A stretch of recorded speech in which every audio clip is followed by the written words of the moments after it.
Queridos, hoje nós vamos encerrar a série Missio Dei.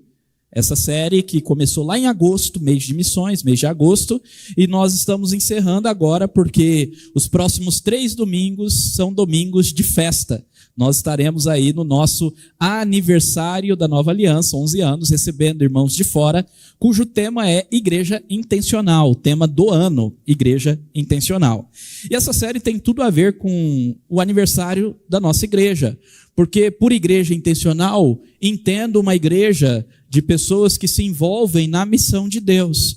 E por igreja intencional, entendo uma igreja que vive plantação de novas igrejas. E hoje eu quero falar sobre este tema. Um tema que para mim, no goianês, é muito custoso. Custoso mesmo. É muito precioso esse tema para o meu coração. Porque eu entendo que esse é o meu chamado. Vivenciar, viver isso. E desde que saí do seminário, tenho vivido esse ministério de plantação de novas igrejas. Muito obrigado, Cristina. Tenho vivido esse ministério de plantação de novas igrejas. E eu quero dizer aos irmãos o quanto isso é importante. E a temática de hoje é esse, o legado da missão, a plantação de igrejas. E hoje nós vamos para um texto que nos mostra como plantar uma igreja. Simples assim. Hoje é dia dos seminaristas, os seminaristas que estão aqui vão aprender como plantar uma igreja quando forem aí para o campo. E todos nós também, porque nós ainda estamos plantando uma igreja aqui. E nós precisamos dessas 3 coisas que eu vou destacar. São 4, mas uma vai junto com a outra. Ok? Mas vamos caminhar por parte. Vamos ler primeiro o texto. Só 3 versículos. Olha só como esses 3 versículos são preciosíssimos. 3 versículos que estão narrando o finalzinho da primeira viagem missionária de Paulo. Os versículos dizem assim: E tendo anunciado o evangelho naquela cidade, e feito muitos discípulos, na cidade é Derbe, tendo anunciado o evangelho naquela cidade, feitos muitos discípulos, Paulo e Barnabé voltaram para Listra, Icônio e Antioquia, fortalecendo o ânimo dos discípulos, exortando-os a permanecerem firmes na fé e mostrando que, através de muitas tribulações, nos importa entrar no reino de Deus. E promovendo-lhes em cada igreja a eleição de presbíteros, depois de orar com jejuns, os encomendaram ao Senhor em quem haviam crido. Vamos orar mais uma vez? Pai Santo, mais uma vez na Tua presença, nós pedimos que o Senhor ilumine as nossas mentes e nos dê o entendimento desse texto, a compreensão da Tua palavra e nos ajude a aplicá-la. Ó Deus, em nome de Jesus, abençoe a IPNA e que a IPNA, ó Deus, seja uma agência missionária e que muitos missionários, pastores, plantadores de igrejas saiam daqui e que muitas igrejas sejam plantadas por intermédio da IPNA, e que Goiânia, o Brasil, o mundo, conheça o evangelho do nosso Senhor Jesus Cristo, através desse ministério aqui, em nome de Jesus, amém e amém. Irmãos, eu quero contar a história de William Carey, ou Guilherme Carey. Guilherme e William, mesmo nome, às vezes você encontra por Guilherme, às vezes você encontra por William. Então, William Carey, 1761-1834, conhecido como pai das missões modernas. Carey é o mais velho dos 5 irmãos, era filho de Edmund e Elizabeth Carey, que eram tecelões na Inglaterra, família pobre. Carey, por sua vez, era sapateiro, ele se tornou sapateiro e trabalhava para um outro rapaz, ele nem era dono da sua sapataria. Se converteu em 1799 com 18 anos e em 1785 tornou-se pastor numa pequena igreja batista em sua cidade. E sempre teve no seu coração um ardor missionário, ele sempre teve um coração missionário. Na sua pequena oficina, ele pendurou um mapa mundial e colocou as informações de cada país naquele mapa, tipo população, vegetação, ele gostava dessas ideias, ele era autodidata, aprendia línguas e buscava informações sobre os países e tudo mais. E ele pendurava ali. E enquanto ele trabalhava, ele olhava para aquele mapa, orava e sonhava e também agia. Ele se tornou ministro, como vocês já viram, E em certa reunião dos pastores da sua denominação, uma igreja que em muitas biografias vão dizer que essa igreja estava adormecida, enfraquecida, esfriada para as missões. Em uma das reuniões na sua igreja, ele falou desse sonho de levar o evangelho aos povos, ao mundo. E um pastor se levantou, um pastor experiente, e disse: jovem, assenta-te. Quando Deus resolver converter os pagãos, falo-á sem a sua ou a minha ajuda. Legal, né? Fala de quem está acomodado e não quer fazer nada. Falou isso para ele. Mas William Carey não desanimou. Ele continuou firme nessa proposta e continuou pregando sobre isso. Até que numa oportunidade, para os pastores da sua própria denominação, ele pregou o seu célebre sermão em Isaías 54, no qual ele falou sobre realizar grandes coisas para Deus, esperar grandes coisas de Deus. Essa era a máxima do sermão dele, o tema e a mensagem. Nós devemos realizar grandes coisas para Deus e devemos esperar grandes coisas de Deus. Meus irmãos, esse sermão foi significativo e transformou o coração de algumas pessoas ali. E depois desse sermão e depois desse momento que ele teve com os pastores, alguns pastores se ajuntaram com ele e fizeram a primeira agência missionária moderna. E essa primeira agência missionária moderna, o primeiro missionário voluntário a ser enviado por ela foi William Carey. E ele decidiu ser enviado para a Índia, um local que era proibido. A Companhia das Índias Orientais, que se preocupava só com dinheiro, tinha proibido que missionários fossem para a Índia. E William Carey resolveu ir para a Índia, mesmo podendo ser preso, mesmo podendo ser levado de volta para o seu país e ter o seu nome difamado por causa disso, ele resolveu ir. E ele adentrou a Índia.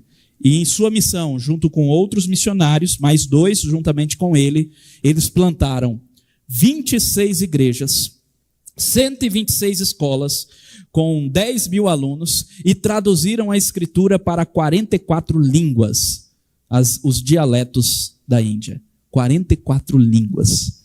E plantaram 26 igrejas. O que é interessante é que Carey foi um dos responsáveis pela erradicação do costume sati. Eu já falei isso uma vez para os irmãos. É um costume que se queimava a viúva juntamente com o corpo do defunto na fogueira. A Índia tinha esse costume. Se queimava a mulher juntamente com o corpo, a viúva juntamente com o corpo do marido. Se o marido morreu, e normalmente isso era comum, porque homens mais velhos casavam com mulheres mais novas, o homem morria, a mulher mais nova tinha que ser queimada junto. Viva!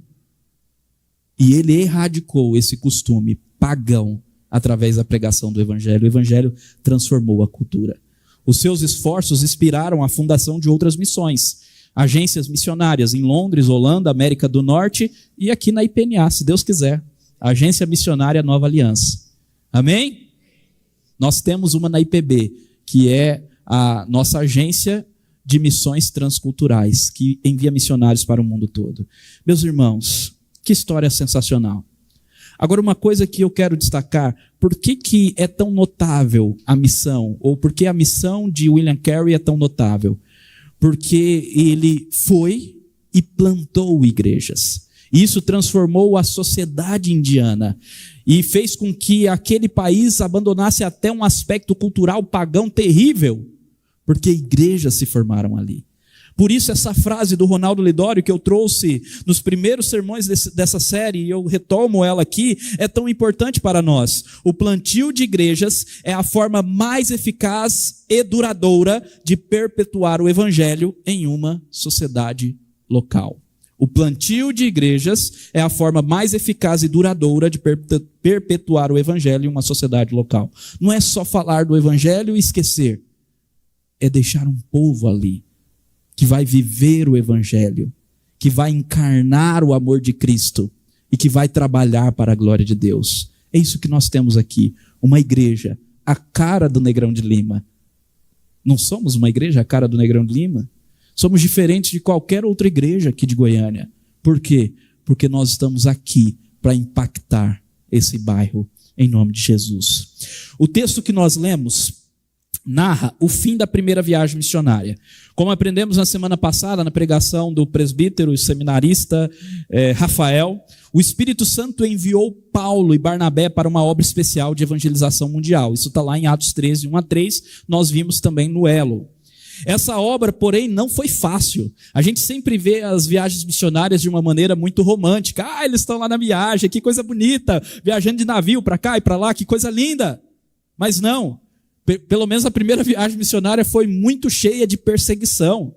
A primeira viagem missionária, essa que nós estamos falando, Paulo e Barnabé foram perseguidos em Antioquia da Pisídia, Icônio e Listra. Em uma foram expulsos da cidade, Antioquia, em outra fugiram para não ser maltratados e na última foram apedrejados, como se estivessem mortos. Querem ver isso? Voltem aí comigo, versículo 19 e 20, os versículos que antecedem o texto que nós lemos. Entretanto, chegaram judeus de Antioquia e Icônio, e instigando as multidões, apedrejaram, pegaram pedra, tacaram neles. Apedrejaram Paulo e o arrastaram para fora da cidade, dando-o por morto. Mas quando os discípulos o rodearam, ele se levantou e entrou na cidade. No dia seguinte, foi com Barnabé para Derbe. Só destacando um detalhe, somente Paulo foi apedrejado. Mas Paulo foi apedrejado por causa do evangelho. E aí, o que fizeram?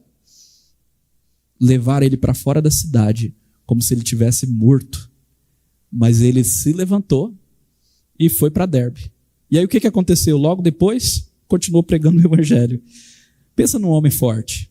Apedrejado, machucado, mas pregando o evangelho. Após o apedrejamento, eles foram para Derbe e lá tiveram muitos frutos. E depois retornaram às cidades que foram perseguidos. Essas cidades que eles foram perseguidos, que eles foram expulsos, eles tiveram que sair, essas cidades tinham cristãos lá. E eles precisavam finalizar a obra da plantação da igreja ali. Então eles retornaram a essas cidades para completar a missão, estruturando as novas igrejas. Então nós temos nesse texto, um texto muito importante para nós, que é um texto que nos ensina os princípios básicos para a plantação de igreja. Nós temos o legado da missão, a plantação de igrejas. E como que Paulo plantava igreja? Olha que coisa interessante, de maneira muito simples. Primeiro, através da evangelização e do discipulado, versículo 21. E tendo anunciado o evangelho naquela cidade e feito muitos discípulos. Em Derbe foi uma cidade que eles não sofreram perseguição, pelo menos não há registro disso. Dá-se a entender que Derbe eles tiveram um ministério bastante frutífero. Foi um oásis no deserto, porque as 3 outras cidades eles foram perseguidos. Mas em Derbe eles tiveram paz. E eles anunciaram o evangelho ali. E fizeram muitos discípulos. 2 coisas nós temos aqui. O anúncio do evangelho, da boa nova. Esse evangelho que nós já aprendemos esse ano. Nós tivemos uma série esse ano inteira falando só sobre o evangelho. E nós aprendemos uma coisa muito importante. Que o evangelho não é o que eu faço para Deus. O evangelho é aquilo que Deus fez por mim. Porque é uma boa notícia. Uma boa notícia é uma coisa boa. É algo que alguém já fez por mim e eu recebo. É um presente, é uma dádiva. Isso é uma boa notícia. Imagine, você recebeu uma boa notícia que você ganhou uma herança. De repente alguém chega para o Danilo e fala: Danilo, eu tenho uma boa notícia para te dar. Você recebeu uma herança de 5 milhões de reais. Não é uma boa notícia? Agora imagina se alguém chegar para nós e falar a boa notícia de que nós recebemos uma herança infindável, incalculável, uma herança eterna. Essa é a boa notícia do evangelho. A que preço? A que custa? Ao preço e ao custo do sangue do nosso Senhor e Salvador, que foi vertido na cruz e nos é dado gratuitamente. O que eu preciso fazer? Confiar, crer e receber. Essa é a boa notícia do evangelho. E Paulo nos diz lá em Romanos capítulo 1, versículo 16 e 17, um texto que para nós é bastante conhecido: pois não me envergonho do evangelho, porque é o poder de Deus para a salvação. O evangelho é a boa notícia da salvação. Deus está salvando pecadores, e todos aqueles que se arrependerem e crerem nele recebem o perdão gratuito. Você precisa de perdão, meu irmão? Existe perdão de graça. Você quer que o vazio da sua alma seja satisfeito? Existe água, pão da vida, água da vida de graça. Esse é o evangelho, é o poder para a salvação de todo o que crê, primeiro do judeu, como do grego, como do brasileiro, porque a justiça de Deus se revela de fé em fé, como está escrito: o justo viverá por fé. O evangelho é esse que é recebido pela fé. Nós cremos, então somos salvos. Então a primeira coisa, eles anunciaram o evangelho da salvação, a boa notícia que somos do Senhor. E a segunda coisa, eles fizeram muitos discípulos. O termo discípulos aqui é o termo para aluno, então traz a ideia de ensino mesmo. É o mesmo termo que aparece lá em Mateus: façam discípulos. A ideia é daquele que segue, daquele que vê com os olhos os passos do seu discipulador, para então aprender. Então, o que eles fizeram? Eles ensinaram, eles acompanharam, eles treinaram os novos convertidos. Eles não apenas falaram a boa notícia: há uma herança celestial para nós, Jesus Cristo comprou a vida eterna para nós e todo aquele que crê vai receber, mas eles também os acompanharam. Eles acompanharam os convertidos. Meus irmãos, nós precisamos acompanhar os convertidos, desde a infância até a maior idade. Isso, claro, espiritualmente falando também. Nós precisamos acompanhar. E nisso não é papel só do pastor. Eles fizeram discípulos. E então, depois disso, depois de um tempo em Derbe, que o texto não nos revela, só diz um versículo, eles retornaram às cidades de Listra, Icônio e Antioquia da Pisídia, onde foram perseguidos. O que é interessante é que eles foram perseguidos nessas cidades, mas ainda assim, eles tinham um senso de dever, de que eles precisavam finalizar aquela plantação ou estruturar as igrejas ali, para então poderem ir embora. Depois disso, nós temos no versículo 24 a 28, eles indo de volta para Antioquia da Síria, onde iniciaram a viagem missionária, e ali nós temos o encerramento da primeira viagem missionária. Mas antes, eles precisavam estruturar a igreja. O que dá-se a entender que antes de sair de Derbe, eles também estruturaram a igreja. E a segunda coisa que nós vemos é o pastoreio através do fortalecimento da fé, ou eles plantaram a igreja através do fortalecimento da fé pelo pastoreio. Onde está isso? Versículo 22. Eles foram para essas cidades, Listra, Antioquia e Icônio, e eles foram para fortalecer. Olha só, versículo 22. Fortalecendo o ânimo dos discípulos, exortando-os a permanecerem firmes na fé e mostrando que através de muitas tribulações nos importa entrar no reino de Deus. Olha só, eles primeiro fortaleciam a alma. O termo aqui para ânimo é psique, que não traz a ideia de psicológico, mas traz a ideia de alma. A alma é o fortalecimento espiritual. E como eles faziam isso? Através do pastoreio. Eles estavam fortalecendo, dando apoio e fundamentando aqueles discípulos por causa das perseguições. Imagina, aqueles discípulos poderiam estar com uma dúvida no coração. Como que um Deus tão poderoso, um Deus soberano, permite que os seus servos sejam perseguidos? E eles não sabiam que essa é a forma do evangelho, que é dessa forma que Jesus veio também, e por meio do sofrimento que o nosso Senhor Jesus Cristo trouxe a salvação a nós, e é por meio do sofrimento que o evangelho vai continuar propagando, porque quando a igreja é perseguida, ela então anuncia o evangelho fielmente. E então eles falaram para esses discípulos, eles fortaleceram a fé, eles exortavam. O termo para exortar também pode ser traduzido por consolar, é parakaleo. Parakaleo no grego é o mesmo termo, ou tem a mesma raiz de parácleto, que é o termo para o Espírito Santo. O Espírito Santo é o Consolador. Então eles não só exortavam, mas eles estavam consolando, confortando. Eles estavam exortando, consolando, confortando para que eles permanecessem firmes na fé, mesmo diante das tribulações. Meus irmãos, como planta igreja? Através do pastoreio constante, do pastoreio à perseverança. Porque uma coisa eu já falei essa frase várias vezes, e é tirada do livro do Geo Bick, De Volta aos Braços do Pai. Uma coisa é se tornar cristão, outra coisa é continuar sendo cristão, ou continuar a ser cristão. Por quê? Porque há tribulações, há perseguições. O nosso próprio coração deseja desviar do Senhor. As coisas do mundo desejam nos afastar do Senhor. Os prazeres, o trabalho, as riquezas. E por isso nós precisamos de perseverança. Perseverar, mesmo diante das negativas, mesmo diante de um pastor mais experiente se levantando e dizendo: assenta-te, jovem, porque Deus não precisa de você. Ainda assim nós precisamos perseverar em meio à tribulação. Porque, como lá em João 16:33 nos diz, o nosso Senhor Jesus Cristo afirma: essas coisas vos tenho dito, para que tenhais paz em mim. No mundo tereis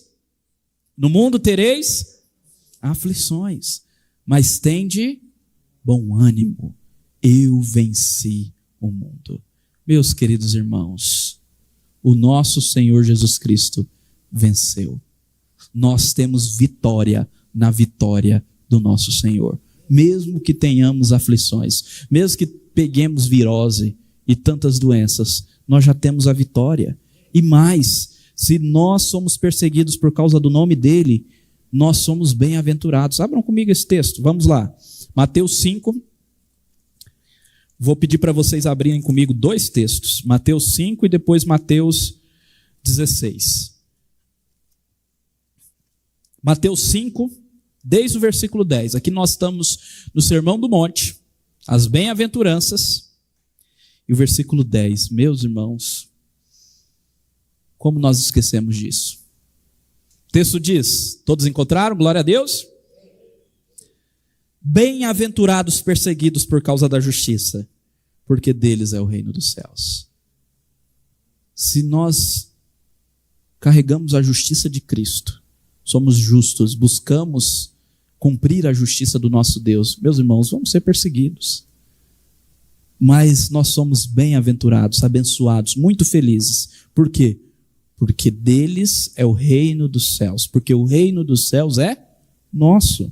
O versículo 11, bem-aventurado são vocês, quando por minha causa os insultarem e os perseguirem, e mentindo disserem todo mal contra vocês. Alegrem-se e exultem, porque é grande a sua recompensa nos céus.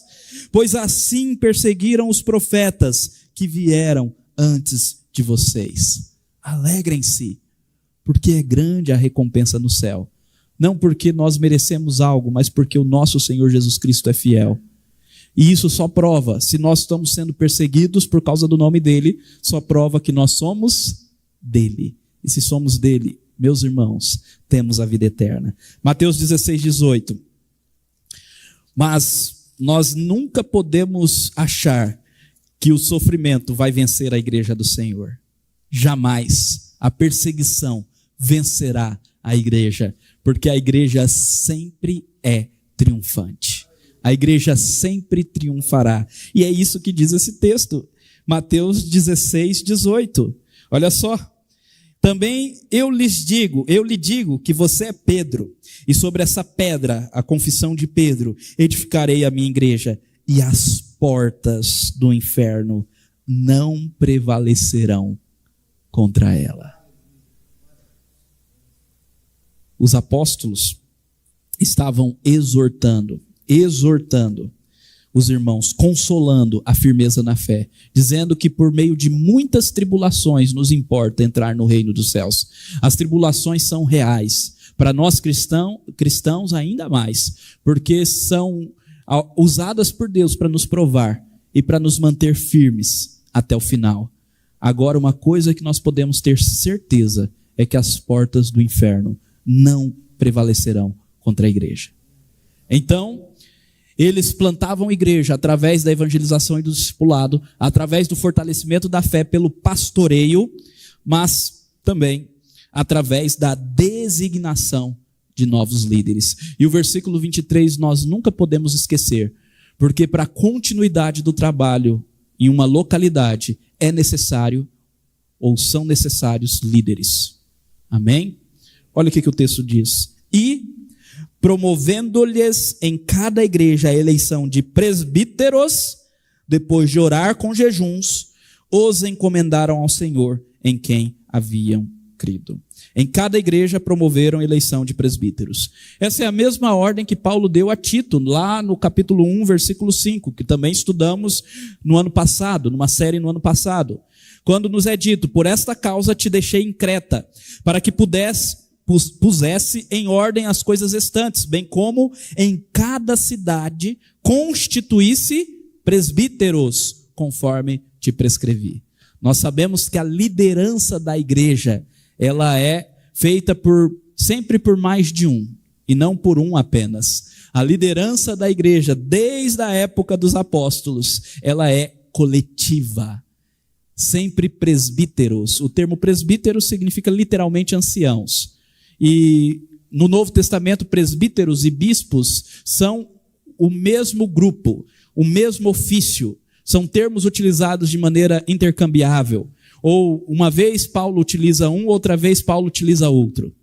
Então são termos utilizados para o mesmo ofício, para o mesmo grupo de pessoas. Bispos significa literalmente líderes ou superintendente. O termo bispo significa líder ou superintendente. Quem eram os presbíteros? Líderes da igreja. Homens que eram, vocês viram aí, eleitos, escolhidos pela congregação. Claro que tinha a aprovação dos apóstolos, às vezes nomeados pelos apóstolos, mas eleitos pela congregação para liderarem a igreja. Sempre a liderança coletiva. A igreja é do Senhor Jesus Cristo, e sempre um colegiado de homens, então, designados para isso, escolhidos pela igreja, representam a igreja diante de Deus e lideram a igreja com foco no evangelho e na glória de Deus. Paulo entendia isso. Paulo entendia que ele estava prestes a voltar para a sua cidade e que ele não continuaria mais naquela região e que aquelas regiões ali precisavam então, aquelas cidades, aquelas igrejas precisavam de líderes locais. Então o que ele fez? Elegeu líderes. E o que mais? Orou com eles, jejuou e confiou esses líderes ao Senhor.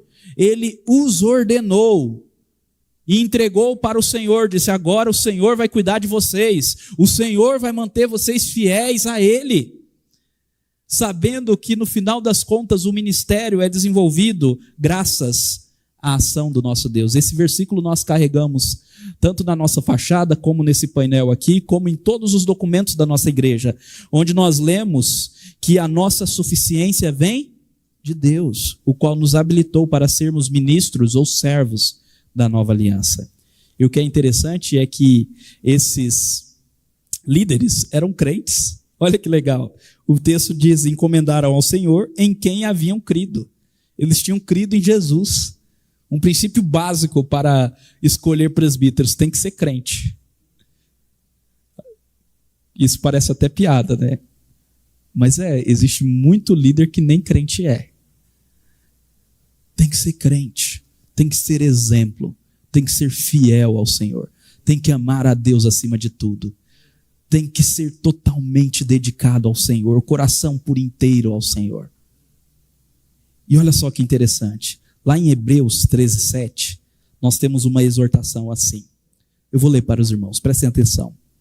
Lembrai-vos dos vossos guias. Quem são os guias? Os líderes, os presbíteros, os quais vos pregaram a palavra de Deus e vos pregam. E considerando atentamente o fim da vida deles, imitai-lhes a fé. Imitai-lhes a fé. Então, esses líderes crentes devem ser imitados. Nós devemos imitar o quê? A fé, a crença. Por isso que os homens que lideram a igreja são exemplo de cristianismo, de cristandade. E a igreja segue o exemplo dos seus líderes.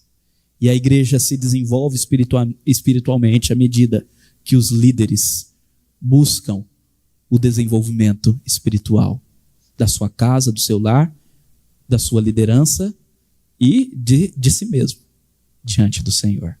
Amém? Olha só que frase legal para a gente concluir. O Ronaldo Lidório, aquele mesmo que disse que plantar igrejas é a melhor forma de estabelecer, né, o reino de Deus numa sociedade local, ele também diz o seguinte: a missão de Deus é o mundo, o método de Deus é a igreja e o tempo de Deus é agora.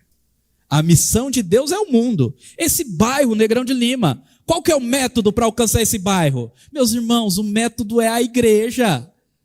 Nós podemos fazer evangelismo na praça e tudo mais, mas se não tivermos uma igreja, não faz sentido. O método é a igreja. Somos nós. Amém? E o tempo é agora. 11 anos, meus irmãos. O tempo é agora. Olhem só que interessante. Isso sempre teve na nossa missão. A missão da nossa igreja está ali naquele quadro. Essa missão nós carregamos desde 2016. Viver o evangelho da nova aliança geral, não da igreja presbiteriana Nova Aliança, no dia a dia de forma integral, como? Adorando e... evangelismo aí, como plantar a igreja, evangelização. Discipulando, relacionando-se, servindo, amando e plantando novas igrejas. Essa igreja foi plantada em 3 anos. 2010 a 2013. 4 anos, né? 4 anos. Que até o final de 2013. Quase 4 anos. Meus irmãos, nós precisamos plantar outras igrejas. Em nome de Jesus. Olha só o nosso objetivo. Conectar as pessoas a Deus, primeiro, por meio da adoração, oração e evangelismo. Conectar as pessoas entre si, por meio do discipulado e dos relacionamentos. Conectar as pessoas ao mundo de forma missional e transformadora, por meio dos ministérios, do exercício da justa misericórdia, da integração entre fé e trabalho e do envolvimento com plantação de novas igrejas. O nosso alvo é triplo. Um vertical, um horizontal e um mais horizontal ainda. Meus irmãos, precisamos nos envolver. Em nome de Jesus. Para praticar tudo isso que nós aprendemos, a primeira pergunta é: já cremos no Senhor? Vocês viram que os presbíteros tinham que ser crentes. Você, meu irmão, já creu? Já cremos no Senhor? Ele é o nosso Senhor e Salvador? Se sim, confiemos nele. As portas do inferno não vão prevalecer contra a igreja. As portas do inferno não prevalecerão. As nossas lutas, nós alcançaremos a vitória. A igreja não vai morrer porque está dentro de um shopping. As portas do inferno não prevalecerão contra a igreja. Precisamos ser intencionais. Essa é a ideia desse ano. Viver o evangelho e anunciá-lo em todo o tempo. Isso deve ser DNA nas nossas vidas. Nós precisamos ter relacionamentos evangelísticos, conversar com pessoas, nos relacionar com pessoas, nos envolver. As pessoas estão sedentas, meus irmãos, e nós temos a palavra que traz esperança, que traz paz ao coração. Faça discípulo para Cristo, ensinando-os a palavra, em nome de Jesus. Devemos apoiar os nossos líderes, respeitá-los e orar por eles. Ser líder de uma igreja não é fácil, meus irmãos. Não é fácil. São várias coisas, várias tribulações. Nós passamos por várias dificuldades, sim, mas também recebemos várias vitórias. Vocês não tem um testemunho, não quero que seja testemunho, né? É muito difícil, meus irmãos. É bênção demais, meus irmãos. Porque nós vemos pessoas mudando. Porque nós vemos vidas se rendendo ao Senhor. Porque nós vemos casais ou casamentos sendo restaurados. Famílias sendo restauradas. Isso é maravilhoso. Mas necessita de oração. Então ore, entendendo a importância da liderança para o pastoreio e fortalecimento da igreja. Quanto mais líderes, melhor. Se mais líderes tivermos, maior será a nossa igreja. Quanto mais líderes, melhor. Precisamos então nos envolver com a plantação de novas igrejas. Como, pastor? Orando. Ore. Coloca o mapa lá na sua oficina de trabalho. Enquanto você faz sapato, você ore. Ore pelo mundo. Ore por missões. Plantação de igreja não só aqui, mas no mundo todo, mas também aqui. Contribua financeiramente, sim. E participe. Sempre que você tiver oportunidade, se envolva. Vá na prática, veja como é. Uma forma de nós participarmos é através de redes de plantação.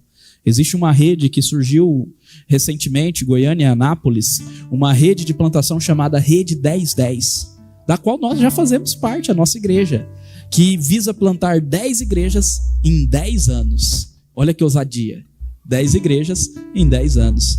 Ore por esse ministério e não deixem de se envolver nele, em nome de Jesus. Última frase. Igrejas plantadas, crescendo e se fortalecendo, fazendo novos discípulos e com uma liderança fiel a Cristo e ao Evangelho, é o legado da missão. Não há cumprimento fiel da missão sem plantação de igrejas. Mais uma vez eu digo, meus irmãos, não há cumprimento fiel da missão sem plantação de igrejas. A missão de Deus se cumpre plenamente na igreja e por meio da igreja pelo mundo inteiro. Por sua cabeça, ore.